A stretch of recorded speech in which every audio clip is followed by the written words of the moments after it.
Okay, time for a couple of examples using energy momentum conservation. Energy and momentum are going to be conserved always in collisions between particles. So let's study a purely inelastic collision first. Let's consider two identical particles of mass little m, one at rest and the other moving at a beta of 0.8. After the collision, they both stick together. They become a single particle of mass capital M, moving with velocity v. Let's calculate the mass and velocity of the final particle. So in this collision we have two particles, identical particles, one of them traveling at 0.8 c towards the other one. They collide and they transform into a new particle of mass capital M and final velocity beta sub f. So now we need to study what happens to the energy and study what happens to the momentum. For the energy conservation, let's write the initial energy. We have the energy of this particle, which is gamma initial mass times c squared, gamma mc squared.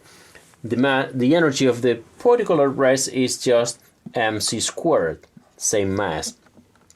Final energy is going to be the new gamma, because the velocity is going to be different, so gamma final times the capital M times c squared. So that is the question for the conservation of the energy.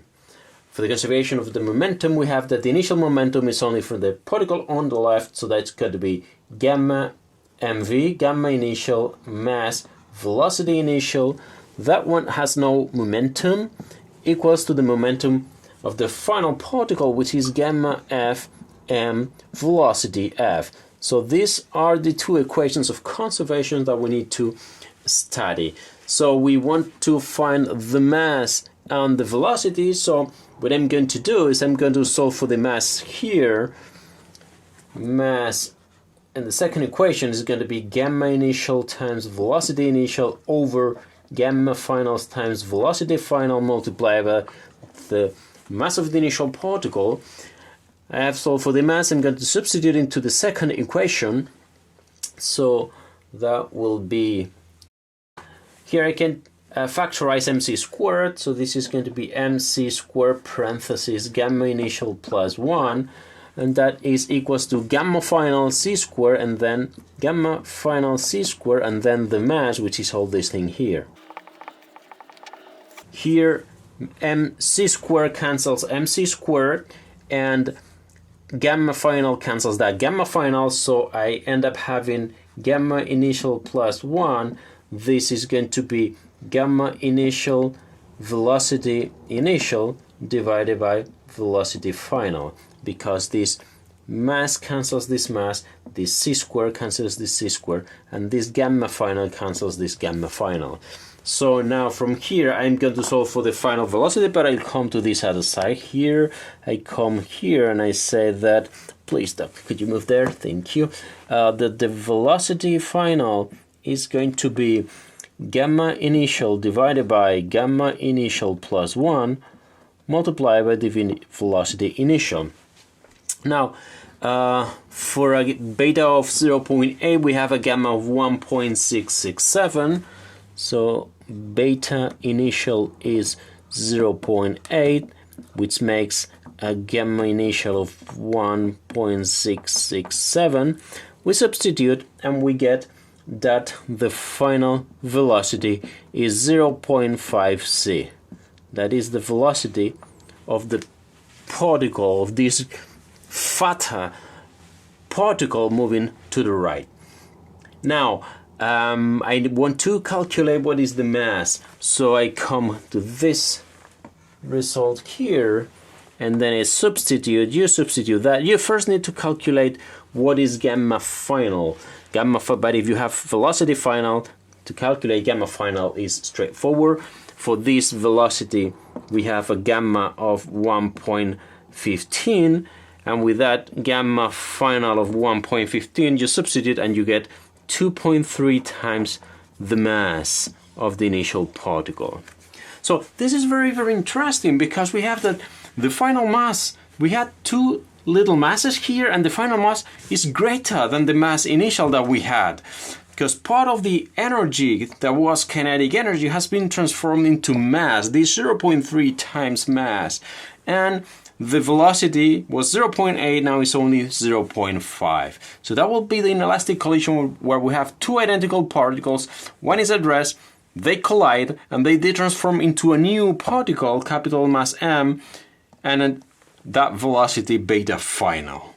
So here we can really see this interconnection between the mass and the energy of a system of particles. Let us now consider the example of a photon traveling and impacting onto a particle that is at rest, and that particle absorbs the photon. That particle will absorb the energy and the momentum of the photon, so let's calculate what is the final mass of that particle and what is the final velocity of that particle.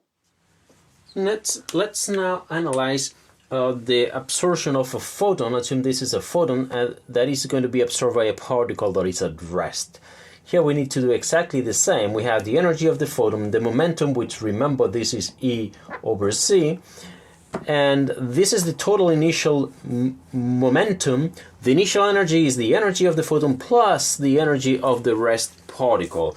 So let's write the conservation equations for the energy. We have initial energy is E, the energy of the photon, plus mc squared, which is the rest energy of the particle. Finally, we have gamma, capital M, the new mass, and c squared. That particle absorbs the photon and transforms into a new particle. Now, for the momentum, we have that the momentum of the photon, which we know is E over c, that's the initial momentum. Final momentum is going to be gamma m, capital M in this case, and v, the final velocity. Again, we want to calculate the mass and the velocity, so what I'm going to do is I'm going to solve gamma m from this equation here. Gamma capital M is equals to E over CV, and I'm going to substitute gamma m here. So from the equation of the energy, energy plus mc squared is equals to gamma m, which is E over CV multiplied by c squared, which happens to be E over beta. One c cancels the other c. From here I have to solve for beta, so let me rewrite this. This is E plus mc squared is equals to E over beta. So I have that beta is equals to the energy of the photon divided by that energy of the photon plus mc squared. So now I have what is the final velocity, or the velocity of the new particle created after the absorption of the photon. So that's for the velocity. Now, if I want to find the mass of that new particle, for the mass of the new particle, I know that I can come here and say that the mass is equals to E over gamma CV. Now, let me express this gamma as E square root of 1 minus beta squared over CB. If I substitute V by beta C, I have E over C squared beta, and then this square root 1 minus beta squared. And now, because beta I found it before, I'm going to substitute that beta. This is E over C squared, then the square root of 1 over B squared minus 1. So that's just putting that beta inside there. And now it's when I'm going to substitute the beta by this result here. Square root of E squared down here, and up here I have E plus mc squared. Everything is squared minus 1, and everything inside the square root. I'm going to expand this square term here. This is E over C squared. This is the square root of. Denominator is going to be E squared.